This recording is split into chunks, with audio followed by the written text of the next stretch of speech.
Hola Alberto, gracias por esta oportunidad de conversar contigo. Bienvenidos todos a este encuentro dedicado al dolor desde la visión de la medicina en esta ocasión, dentro de la tercera semana de acompañamiento oncológico. Para ello nos acompaña el doctor Alberto Meléndez, médico de familia con una larga trayectoria en cuidados paliativos, más de 20 años.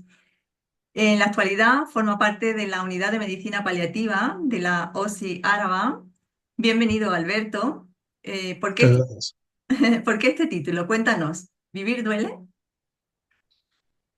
Un poco para provocar también y porque hablando contigo y con la propuesta tan generosa que hiciste, me parecía interesante el poder hablar con normalidad del dolor. Y normalidad, yo me toca tratar muchas veces personas con dolor en fase final de vida.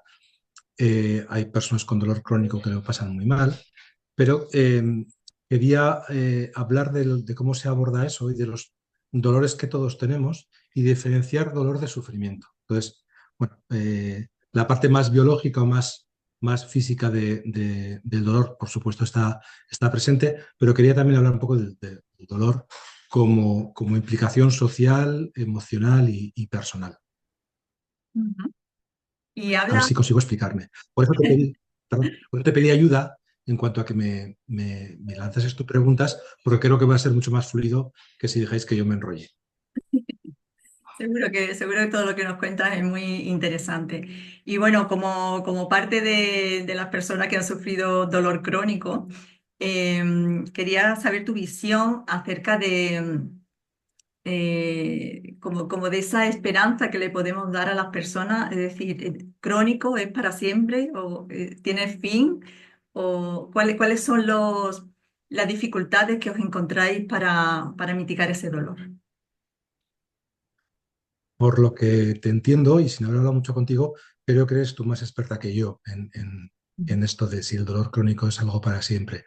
Em, Probablemente cuando los médicos ponemos etiquetas a las cosas, dolor crónico, dolor benigno, dolor maligno, otras frases que usamos a veces con poca claudicación familiar, conspiración de silencio, quizá encasillamos porque nos viene mejor para nuestros estudios y para nuestros esquemas mentales, pero no es justo hablar de, de- de estas patologías como crónicas o sin curación o, o creo que somos bastante soberbios catalogando las cosas así, ¿no? Tenemos que tener más humildad.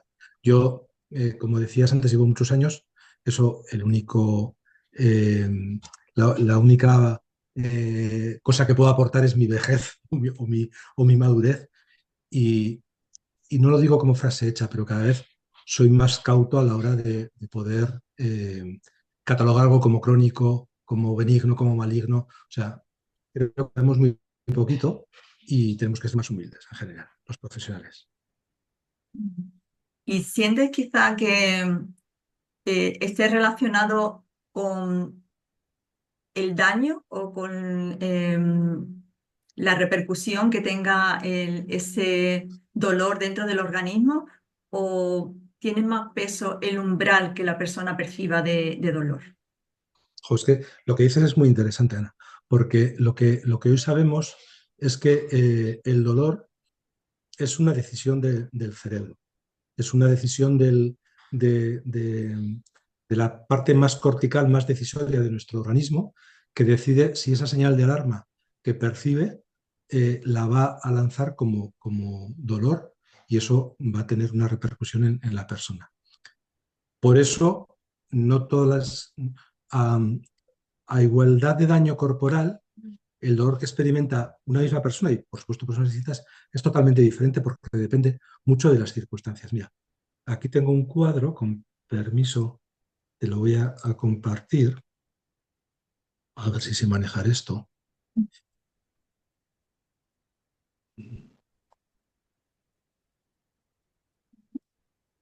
¿Ves un cuadro? Sí. Mira, aquí están listados las cosas que nos hacen que el umbral del dolor sea muy alto, o sea, que toleremos mucho dolor, y cosas que nos hacen temer que el dolor va a ser más incidental, ¿no? Evidentemente, si tengo más síntomas, si estoy vomitando, si tengo fatiga, si estoy cansado, si no tengo apetito, voy a tener mucha más sensación de dolor, porque todo eso crea un cúmulo de molestias, ¿no? Si he descansado poco, todos tenemos esa experiencia, que si has descansado poco, el dolor aumenta muchísimo. Si estoy más nervioso, preocupado, el dolor se convierte a veces en insoportable.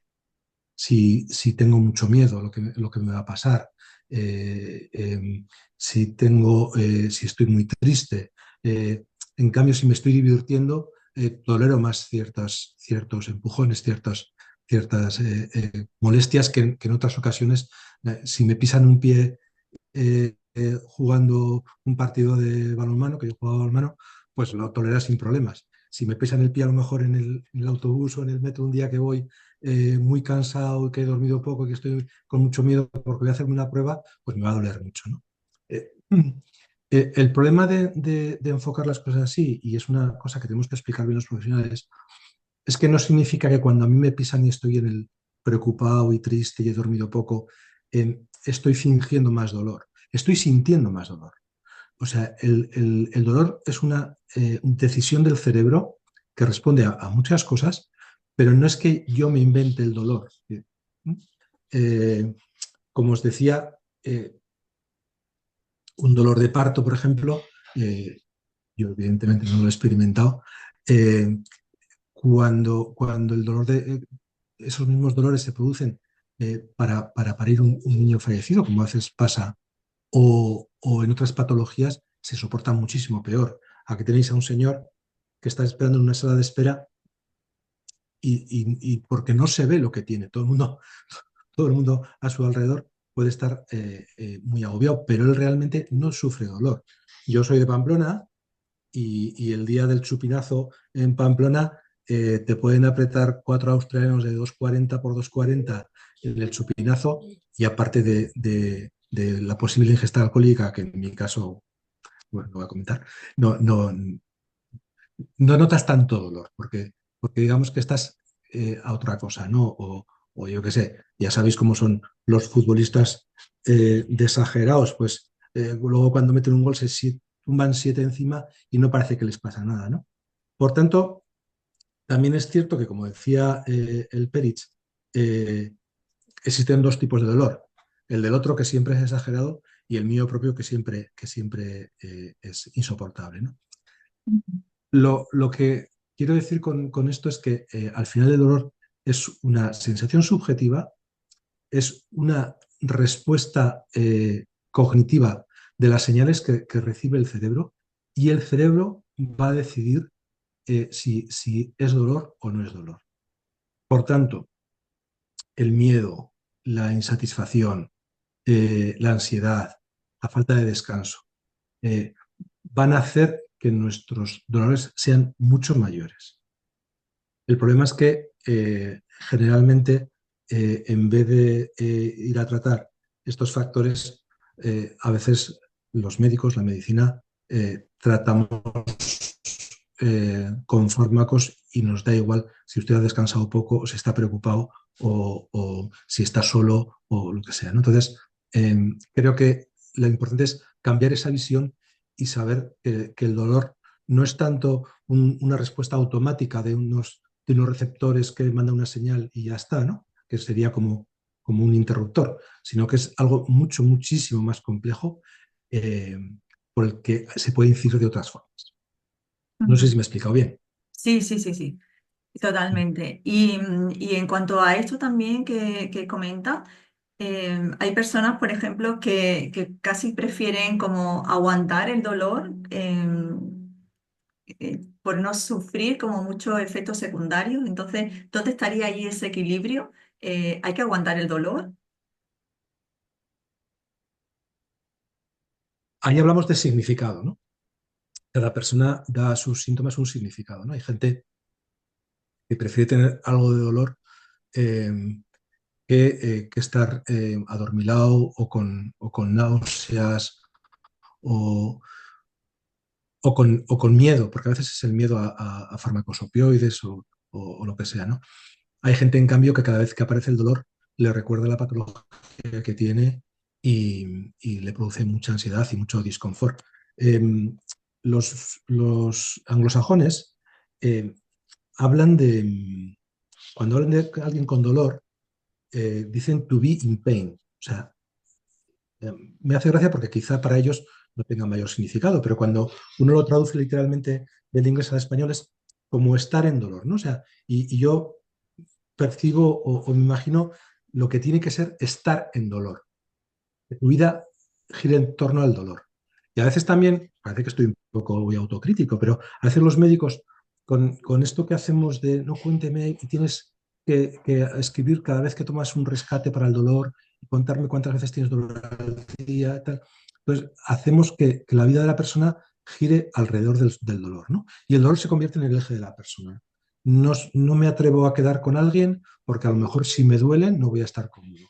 No me atrevo a comer ciertas cosas por si luego me duele cuando voy al baño. No me atrevo. Y claro, todo eso al final, el dolor es lo que configura tu existencia. En cambio, eso es estar en dolor, ¿no? Tener dolor es como tener un vaso de agua. Yo tengo agua, pero puedo dejar de tenerla.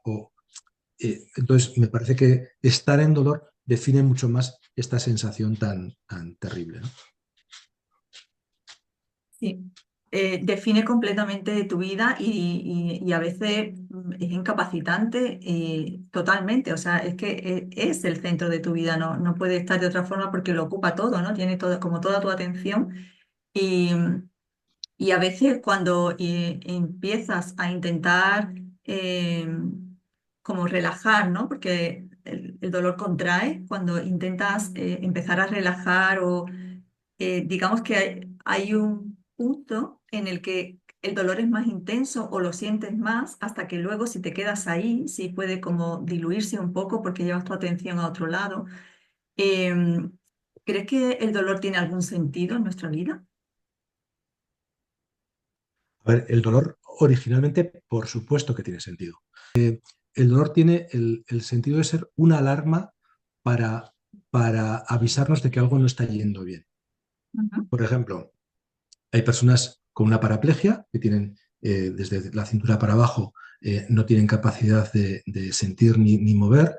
Entonces, esas personas se les trata de vez en cuando hacer cambios posturales para que no se hagan una úlcera. Tú y yo, cuando estemos mucho rato sentados, inconscientemente nos vamos a mover y cambiar de posición, ¿no? Eh, el dolor tiene ese sentido, ¿no? Si yo estoy cocinando y me acerco demasiado al fuego, eh, el dolor va a hacer que retire la mano, si no me haría una lesión.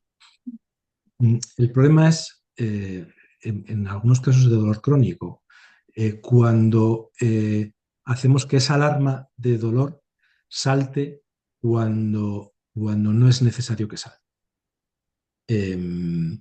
Y eso parece ser que tiene mucha relación en ciertos dolores. Antes decías dolor con daño, hay muchos dolores que son sin daño. En una migraña no se sabe por qué duele la cabeza, porque no hay ninguna alteración del tejido, ¿no? En muchos dolores de espalda, muchas lumbalgias, la fibromialgia. Entonces, lo que parece que ahora la neurociencia está diciendo es que, digamos que salta nuestra alarma de dolor, nuestra corteza, digamos, el centro que controla todo, decide que eso es dolor, pero a lo mejor son señales que no son amenazas para la cabeza o para la espalda o para... eh, eh, por tanto, el dolor es necesario. De hecho, las personas que sufren una discapacidad que les impide sentir dolor tienen problemas de úlceras y otros temas, pero cuando sobrepasa un poquito la función esa que tiene de alarma, es cuando se produce daño. Hay, es el dolor el que produce el daño y no el daño el que produce el dolor, curiosamente. Ujú. Qué interesante, que es el dolor que produce el daño. Ujú. En esta respuesta que estamos viendo, hay por algunos temores también que nos han hecho llegar las personas, ¿hay algún tipo de, por ejemplo, en el proceso oncológico, algún tipo de cáncer que sea como más doloroso o mm, es independiente del proceso? Hombre, Por los ejemplo, el de cánceres, hueso, ¿no? Quizá. sí, los cánceres que son primariamente de hueso o que afectan a los huesos con metástasis, lo que sea, pueden dar mucho, mucho dolor. Em, luego hay un tipo de dolor que es el dolor neuropático, que es cuando se irritan los propios nervios, que a veces puede ser por un herpes, no tiene por qué ser por un cáncer. O personas con diabetes también a veces lo sufren, o personas que han recibido quimioterapia, que les queda una sensación desagradable en puntas de manos, de los dedos, de las manos, de los pies. Se llama eso, dolor neuropático. Y ese dolor es muy desagradable porque a veces es muy agudo, pero aunque no lo sea, es muy pesado, muy lancinante y luego es muy difícil de calmar, ¿no? Porque digamos que un dolor por una lesión muscular, ósea, pues bueno, pues digamos que está a toque de dedo, ¿no? Tú puedes calmarlo tocando o inmovilizándolo, pero estos dolores neuropáticos son más complejos, más complejos. Se habla, por ejemplo, de la neuralgia del trigémino. El trigémino es un nervio que tiene tres ramas que viene aquí por la cara, que ha habido casos de personas que han llegado a quitarse la vida por ese dolor. O sea que el dolor es muy, muy, muy potente. De hecho, cuando se han hecho encuestas y se ha preguntado a la gente sobre el significado del dolor para ellos, ¿no? Antes de que se aprobase en España la ley de eutanasia, eh, se preguntó en una encuesta qué es lo que le haría a uno mismo pedir que le acortasen la vida, ¿no? Entonces, el grupo más mayoritario era el dolor insoportable. Pero un grupo también pequeño era miedo a sentir dolor. Por lo tanto, ya se puede ver que casi la mitad de las personas que contestaron que querrían que su vida cesase si tuviesen algo relacionado con el dolor, ¿no? Hay más cosas como perder el sentido de la vida, sentirse una carga, pero el dolor es un miedo. Cuando a nosotros nos llegan pacientes recién diagnosticados de una enfermedad y hablamos con ellos, con sus familias, lo primero que nos preguntan o que nos dicen es, vale, lo que sea, pero que no quiero tener dolor o no quiero que mi madre tenga dolor. Y a veces se dice, no quiero que tenga sufrimiento o no quiero que sufra. Ujú. Dice Eric Kassel, que es un bioeticista, que los cuerpos duelen y las personas sufren. Y a veces tenemos un poco de confusión o de imbricación entre lo que es dolor y sufrimiento. Hay gente con muchísimo dolor físico que sufre poco y gente con poco dolor físico que sufre mucho, ¿no? Las personas pueden sufrir en cuanto a miedo a perder su integridad, su autonomía, tal, y eso a veces va con dolor físico y a veces no va con dolor físico. Por tanto, lo que me preguntabas, sí que hay enfermedades con más dolor que otras, pero luego hay situaciones con más sufrimiento que otras que no tienen que ver con el dolor físico. No sé si me explico bien. Sí, sí. Y en cuanto a eso, podemos ver, ¿no? Que desde la medicina tienen un amplio abanico, ¿no? de fármacos, por ejemplo, para hacer las combinaciones oportunas y, digamos que aliviar ese dolor. En cambio, si vemos el dolor como esa respuesta más compleja, y ahora que comentas lo del sufrimiento y ese miedo a verse invalidado o a verse incapacitado a perder parte bueno, de cómo se desenvuelve uno en la vida habitualmente, ¿no? Esa parte psicológica, social, también que tenga que ver con la historia y la propia biografía de la persona y de la familia y ese sentido de trascendencia. ¿Crees que estamos preparados para abordar el dolor de esa forma tan compleja? Pues creo que vamos despertando un poco a ello, pero todavía nos cuesta mucho. Todavía nos cuesta mucho. Em, Cuando miras la literatura científica, ya hay artículos y revistas tan importantes como Lancet que habla de fármacos y de más cosas. Neuroestimulación, terapia psicológica, rehabilitación, intervenciones. Lo que pasa que vivimos en una sociedad de mercado donde la industria farmacológica tiene mucho poder, donde se quiere una solución rápida y ya, y donde a veces es más rápido recetar un medicamento que hacer una rehabilitación o que un psicólogo te escuche y le escuches a él. Queremos las cosas como ya, ¿no? Y claro, los tratamientos, digamos, de psicología o de rehabilitación o de masaje son uno a uno. En cambio, yo en una mañana con un recetario puedo recetar muchas medicinas, ¿no? A mí me sorprendió hace ya muchos años.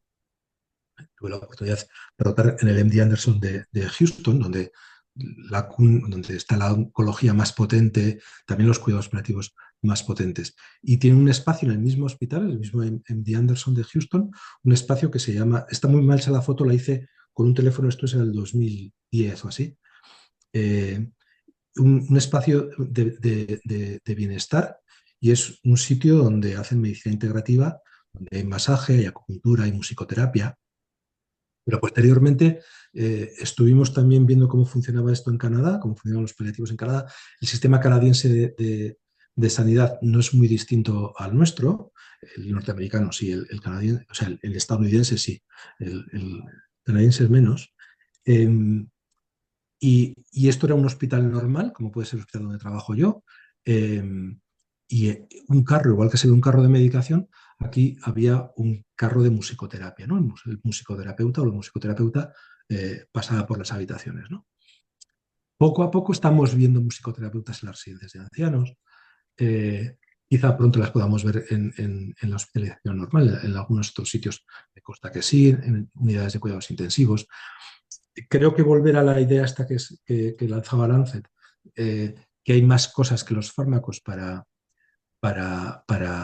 poder ayudar a mejorar el dolor, creo que eso es una asignatura pendiente y creo que se está abordando con dificultades pues de formación, dificultades económicas, porque como digo, la presión de la industria es muy potente, y luego eh, para los gestores es complicado el generar recursos que necesiten personas. Si se necesitan máquinas, parece que no hay problema, pero personas como rehabilitadores, psicoterapeutas, arteterapeutas, musicoterapeutas, pero si queremos estar bien, necesitamos estar con personas. Así que creo que iremos hacia eso, o buscaremos pequeñas islas para hacer cosas como esta.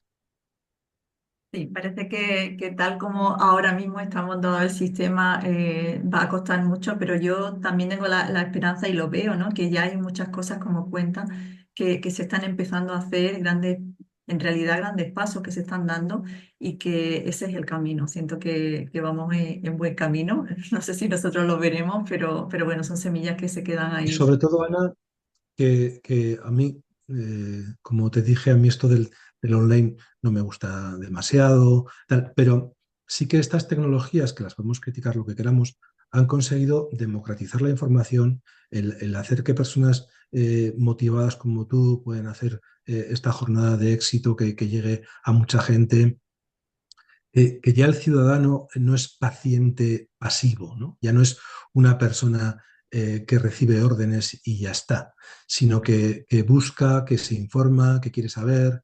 eh, y nosotros los profesionales nos tenemos que adaptar, porque además somos profesionales, pero también somos personas que tenemos nuestros dolores, nuestros sufrimientos a nuestro lado.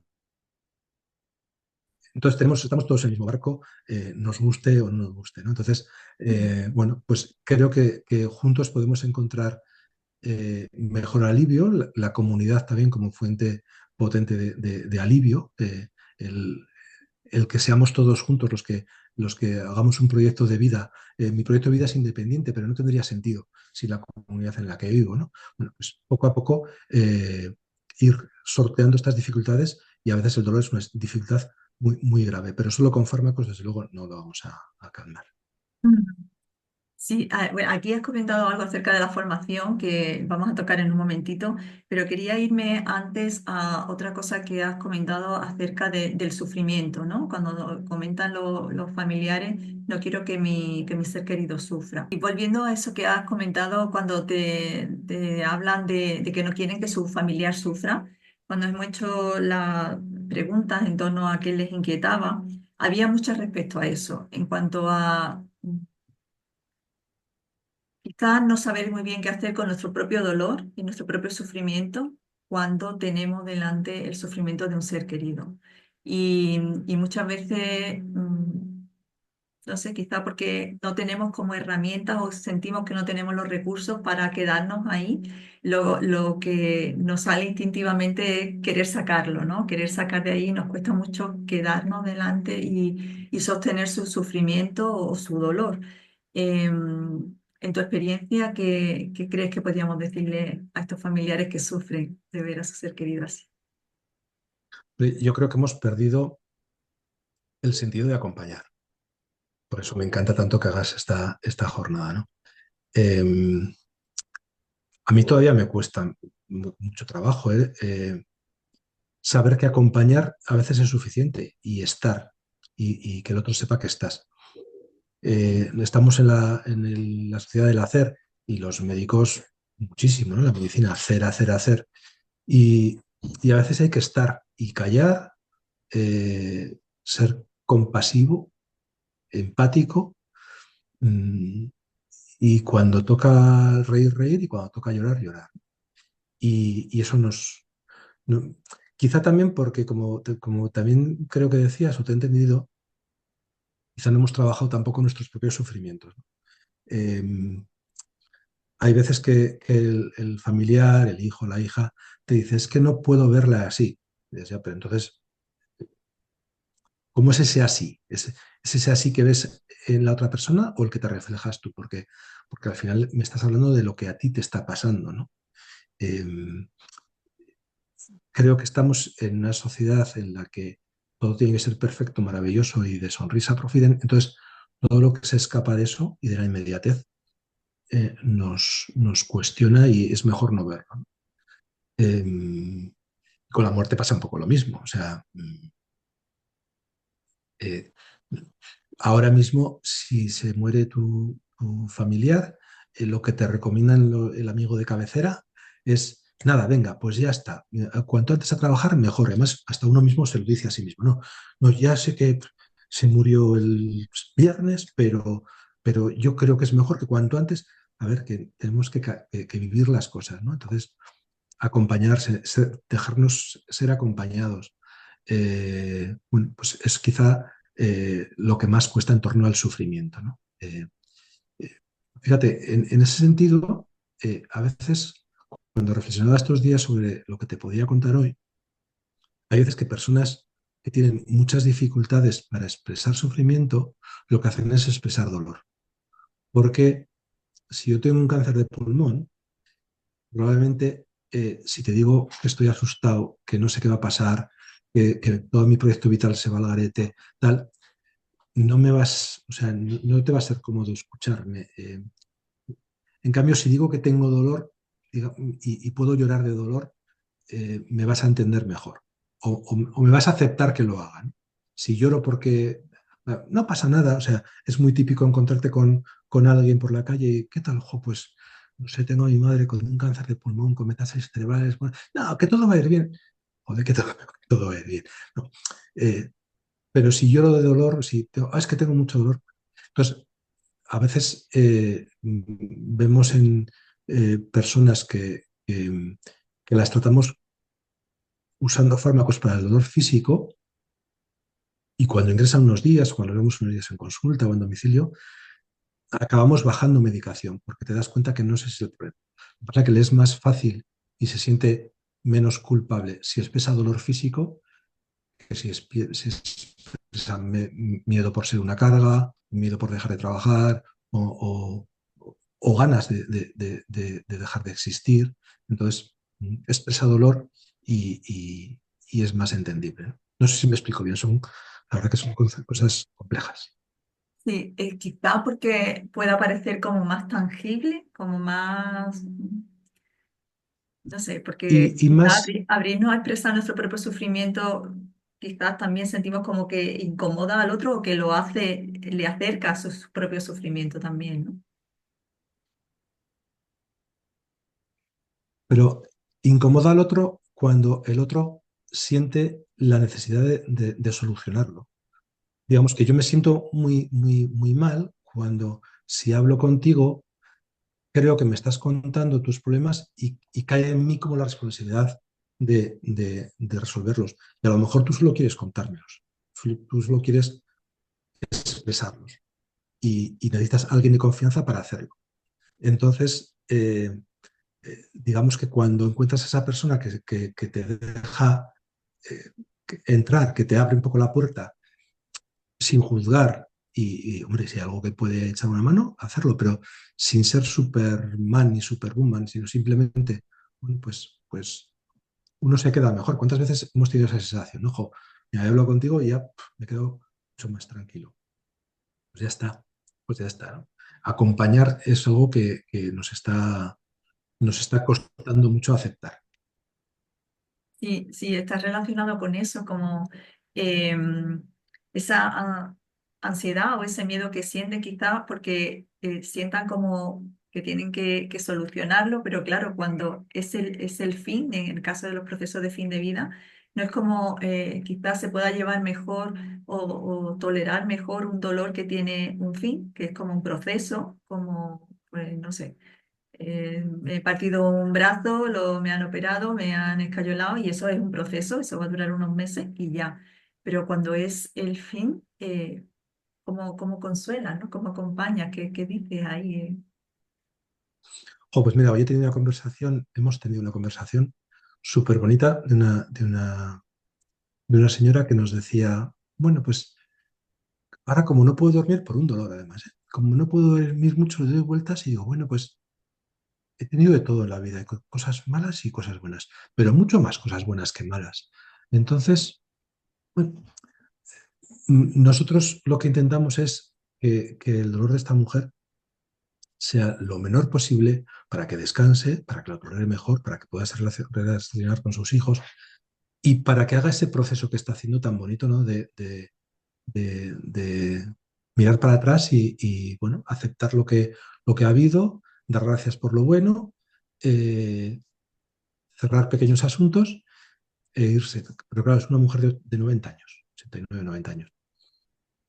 Es mucho más doloroso cuando son proyectos vitales que recién están ahí, ¿no? También hoy una chica de 55 años, a veces nos toca atender niños, pero dentro de ese macro, digamos, que es más fácil cuando son vidas ya cumplidas y gente mayor,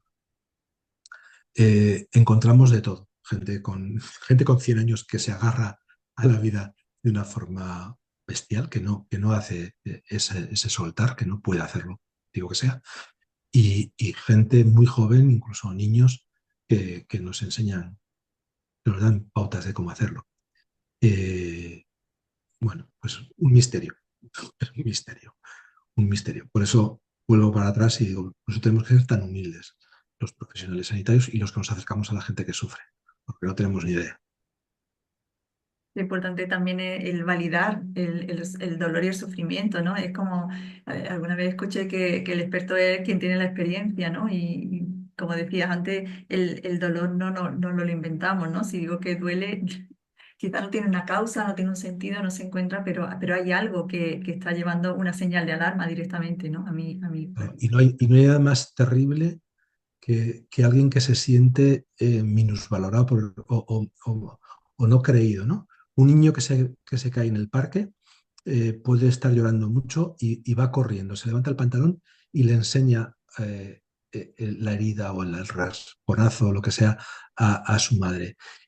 Es muy frustrante si el niño se levanta el pantalón y no ve nada porque necesita algo mostrar a su madre que de verdad le duele, ¿no? Entonces, si su madre le asiente, le acepta, le valida eso que está sintiendo, probablemente ya vuelva corriendo a jugar. ¿Eh? Pero necesitamos eso, necesitamos mostrar nuestras heridas, ¿no?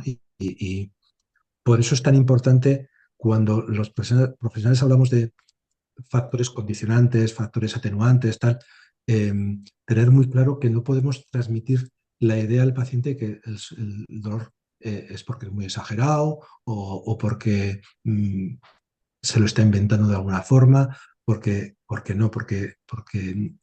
nadie desea tener dolor. Entonces, habrá que ver si no soy capaz de encontrar las causas, pues tendré que tener, otra vez, humildad y saber que algo está pasando que no entiendo y que a lo mejor no puedo entender, porque la historia de una persona es amplísima.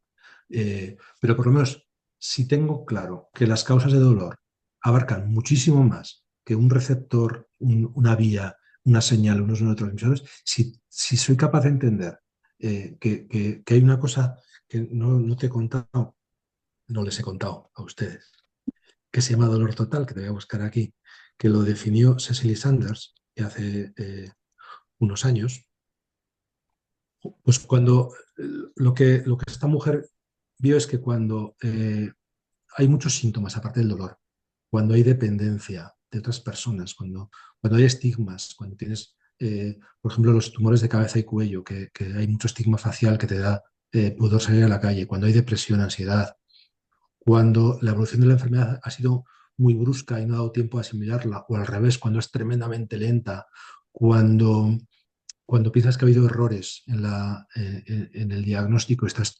masticando todavía si me hubiese hecho una prueba, tal, o ha habido mala información o malos entendimientos, cuando hay problemas económicos que en nuestro medio todavía el estar enfermo no suele ser un problema económico, pero que en otros medios como los anglosajones, que tienes que pagarte tu tratamiento, puede ser terrible cuando hay problemas de aislamiento, problemas de un domicilio que no está adecuado, problemas de trabajo, tú eres el principal sustento de tu familia si no trabajas.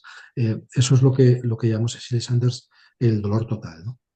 Y, y ella misma explicaba cómo ese dolor le puedes dar toda la morfina del mundo, todos los opioides del mundo, que no va a mejorar, ¿no?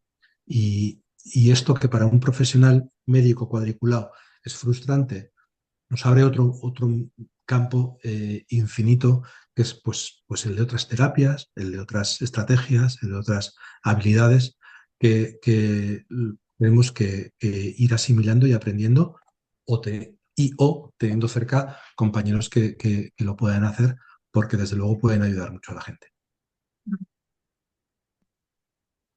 Aportarnos algo respecto a esto que acabas de comentar del dolor total y en relación también con alguna veces, con algún sentir que he tenido otras veces cuando he acompañado a otras personas que me dicen como nadie nos enseña a acompañar, nadie nos enseña a estar ahí. Entonces, mi pregunta sería, ¿qué competencias, habilidades o actitudes crees que serían necesarias aprender y cultivar en nosotros para atender este dolor total o este sufrimiento?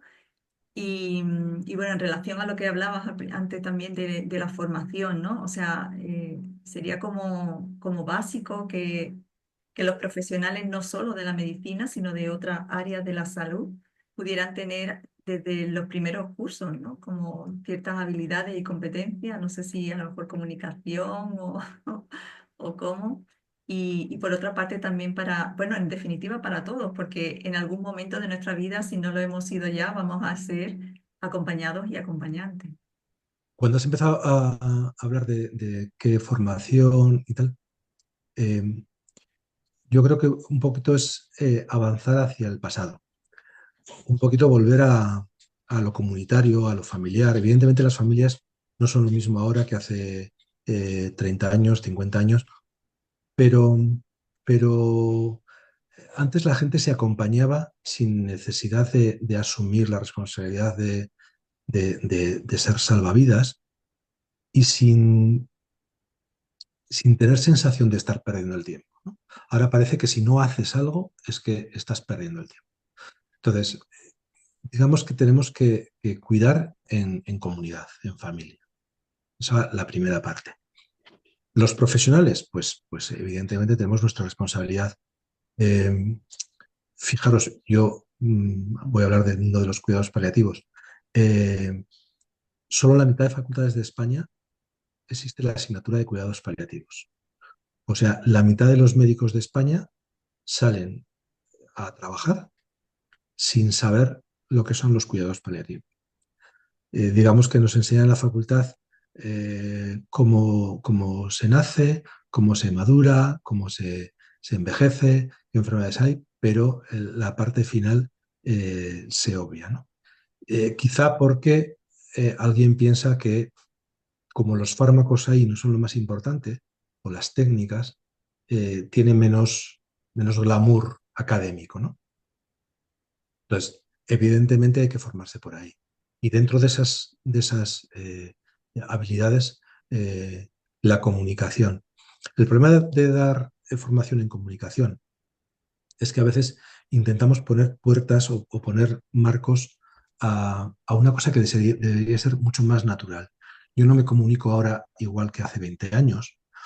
Entonces, si doy una clase a residentes o alumnos de medicina sobre cómo hay que comunicarse, creo que no les estoy haciendo un gran favor. A ver, sí que hay algunos macos, algunas ideas que se pueden llevar, pero lo que más necesita, la cualidad que creo que mejor se valora, que de ahí salen otras, es la autenticidad.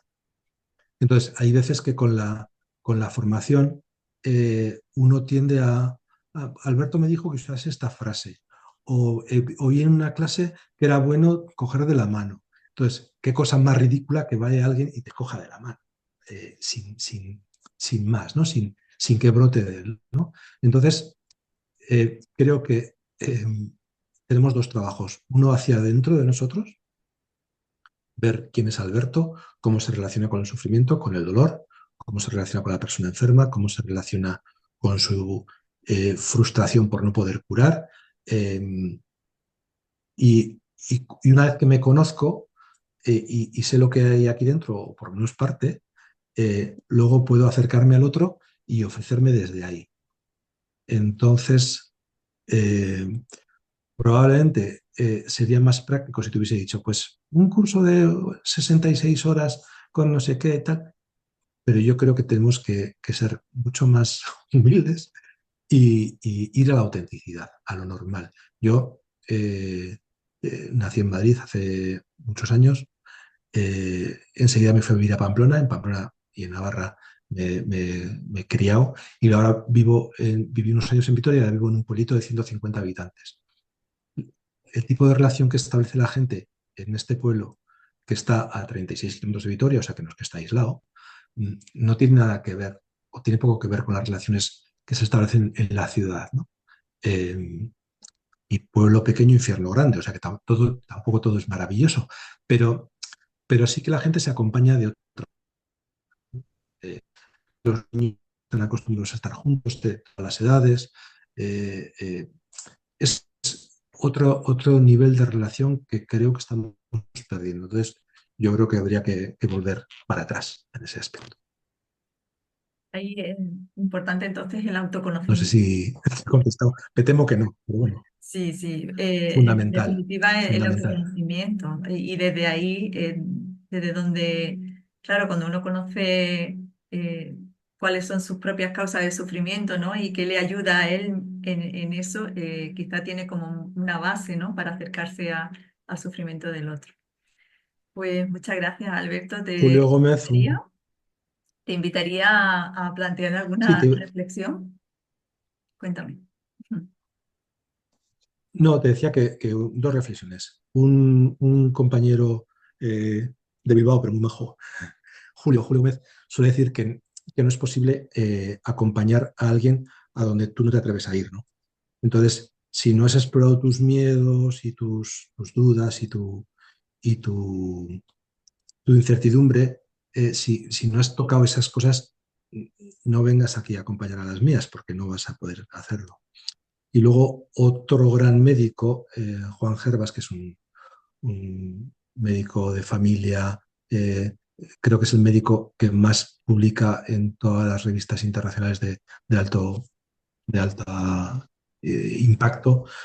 él lo que dice es esto, ¿no? Que los pacientes requieren ciencia, conciencia y humanidad, pero en un contexto de cortesía, empatía, piedad y ternura, compasión. Y esas dos reflexiones dejaría. Primero, para acompañar, tienes que conocer lo que es eso en ti mismo, y luego ya a los profesionales decirles esto, que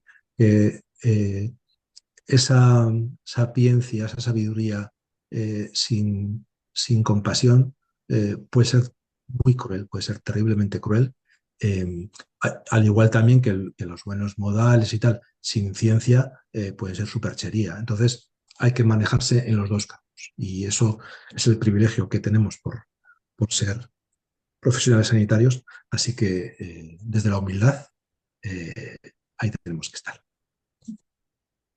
Muchísimas gracias, Alberto, por todo lo que nos has compartido. Seguro que va a inspirar a muchas personas y van a encontrar algún rayito de luz y, y bueno, que pueda servir para prevenir o aliviar su sufrimiento. Así que muchísimas gracias. Vamos a seguir compartiendo con Alberto.